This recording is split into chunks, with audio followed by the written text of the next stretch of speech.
almost holiday season gift-giving time, and if you know anybody that loves to read, then a handmade bookmark is a fabulous gift or even gift topper. Hi everyone, I'm Rebecca Keppel, and in today's video, I'll be sharing the brand new Waffle Flower Crafts stamps, dies, stencils, and foil plates that make it really easy to make your own handmade DIY bookmarks. I'll also share one of their brand new stencil combinations that will go along with a previously released die that is still available to make a gorgeous multicolor floral panel background for a holiday card. So let's jump right in and take a look at some of these new supplies. This is the winter floral panel die. This is the one that was previously released, so be sure to check your stash before you buy a new one, but it is still available. This is the new winter floral stencil, which coordinates with that panel die, so you can color in those openings. They also have a stitching die that is available to add stitching to those openings as well. This is the holiday cheer stamps and dies. All of these gorgeous holiday sentiments have dies that can cut them out, so you can pop them up. This is the round bookmark die. You can see there's two different sizes, so you can mat them on top of each other and some other goodies. This is the round floral bookmark stencil. I'll share how to use this. It is so much fun and so easy to create these beautiful designs with it. This is the round bookmark foil plate. Again, I'll show you how to use these as well. And this is the round bookmark saying stamp set. You can use it with cards or on the bookmarks themselves. Don't forget, if you haven't taken advantage of my one-time coupon code, which is 10% off your entire purchase at Waffle Flower, you can still do so. It is still available, and the coupon code is Rebecca. All the information will be in the YouTube description box below the video. Now let's start by making some DIY bookmarks. First up, I have my 7.5 by 11 grip mat from Waffle Flower that I've placed on my glass mat. And you can see I cut the cardstock to just slightly smaller than the stencil so that I could do both bookmarks on one piece of paper.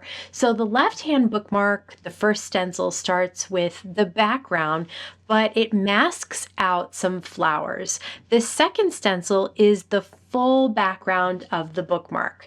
Second stencil on the left, you're coloring in those flowers. Now I'm using my blending brushes from Waffle Flower because for each of these, I'm covering the entire half of a stencil with one color. It's not until I get into much smaller areas that I start using the shader brushes that you can see here.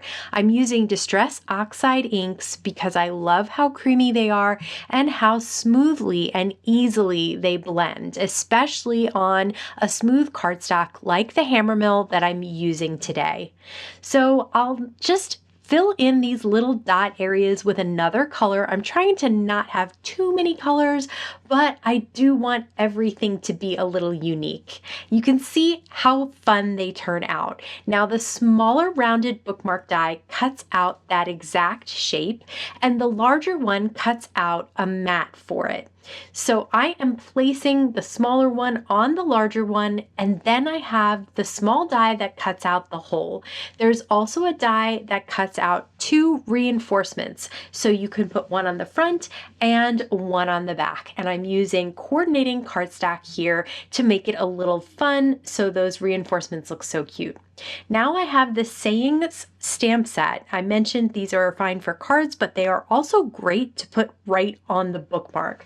Since I'm stamping on Distress Oxide ink, I am using some VersaFine black Onyx ink. Now this is a pigment ink, so either heat set it or use some clear embossing powder or just let it dry a long time.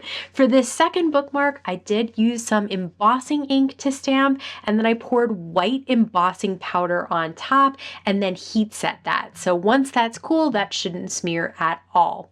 I created a loop around my fingers with a ton of embroidery floss and then tied a knot around that loop and cut it and then put it through the hole so that I could have a nice tassel on my bookmark. For the foil plates, you'll use some type of hot foil system. I have my Spellbinders Glimmer here.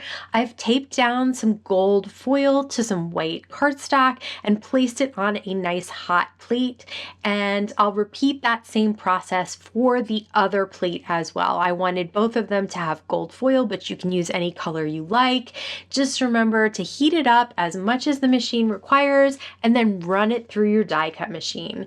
Then when you peel it off, you don't have to tape it down. I just think that it doesn't move as much when you tape it down. You can still get overfoiling though, and that is what the sand eraser is for. So I just scrubbed away at that splotch of foil until it was mostly gone. So now I'll do these one at a time since I have them separated already.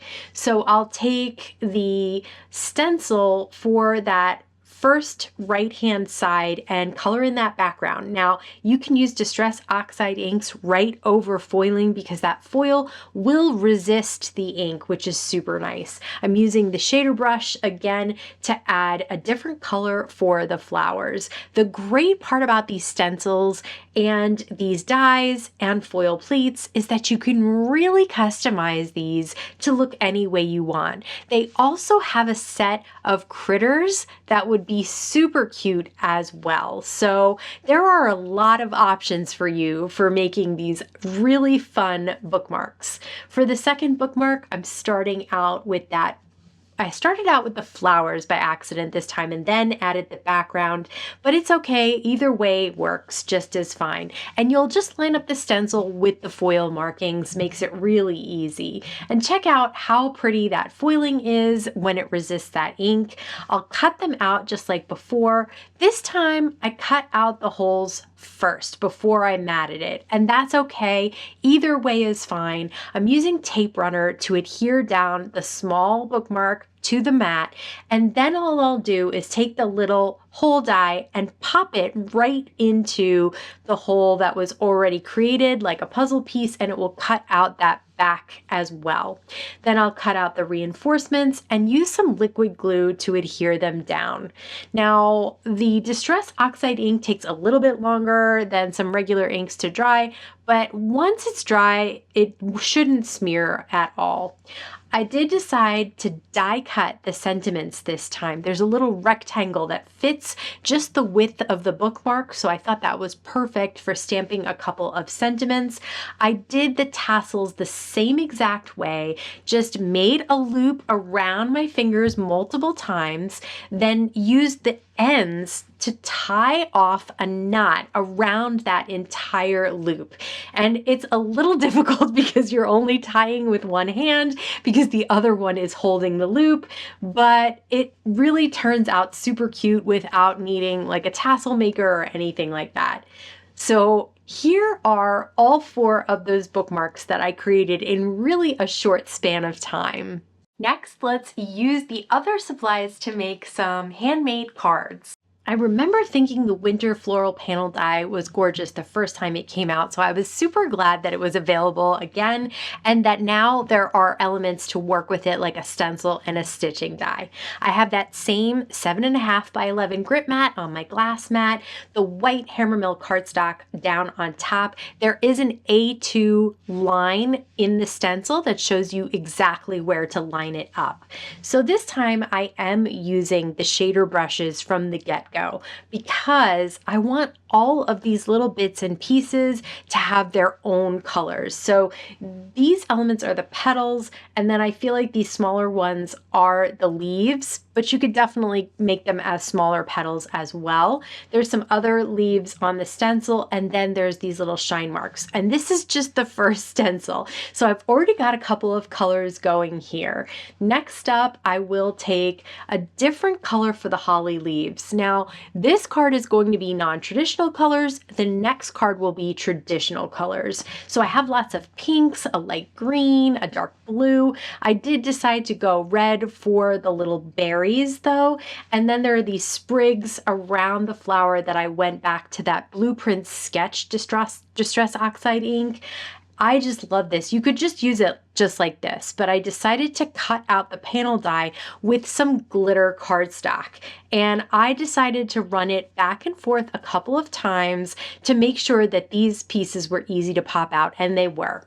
Next, I flipped it over and I'll take my Sweet Petunia precision glue press and add adhesive on the back and then place it on top of the stencil. I stamped one of the sentiments from the Holiday Cheer sentiment stamp set, and I'll cut it out with the coordinating dies and pop it up on some foam squares. And then I decided to add some candy dots from Waffle Flower. So I'll add a few, one on each of the petals. I'll also add one on each of the leaves. What's nice about the candy dots is that they come in a real large array of different rainbows depending on which collection you buy. So it's nice to have a bunch of them to really coordinate with your inking. And I love the little accents that they add. As I promised, this next card will be traditional Christmas colors. So I'm starting with festive berries for the petals, and then mowed lawn for the leaves, mustard seed for the sparkles. So I will have the leaves and the holly leaves be the same mowed lawn, both sets of petals be the same festive berries. This way we've got red, green, and then kind of a gold color. I'm using the festive berries once again for the berries and mustard seed for the sprigs. I cut the panel die out of white cardstock this time. It will still have an element of dimension to it and also the stitched edge to it, which is really nice. I flipped it over and added some liquid adhesive with the My Sweet Petunia precision press, and then flipped it back so I could adhere it down to that stenciled background. I'm glad I kept the little pieces from the first card of that glitter cardstock, because now I can add some little bits of die cut inlay. I could just do a few pieces here and there. I decided to outline all the petals and add the sprigs. And now I'll stamp and heat emboss in gold embossing powder from the Holiday Cheer stamp set. And it says Making Spirits Bright, which I think is perfect for this card. I'll cut it out with the coordinating die and then pop it up in the center of that flower there. Last minute, I did decide to add in the little sparkles with the gold glitter cardstock that I had cut out for the first card. So I'll just put dots of adhesive in the openings and then grab an embellishment tool and pop those right into place. This one is so much fun as well. These are great holiday cards to give those bookmarks with. I don't know about you, but I love to read, and I loved how easy it was to pull together these bookmarks. I'll be making them for everyone who I know loves to read as well. But I want to hear what caught your eye today. Let me know in the comments below. As always, I want to thank you so much for stopping by and spending time with me today. Please stay safe, stay healthy, and I'll see you again soon. That make it really homemade DIY bookmarks. One more time. It's a lot of words, but still, we can speed up that end. I say waffle crafts for some reason.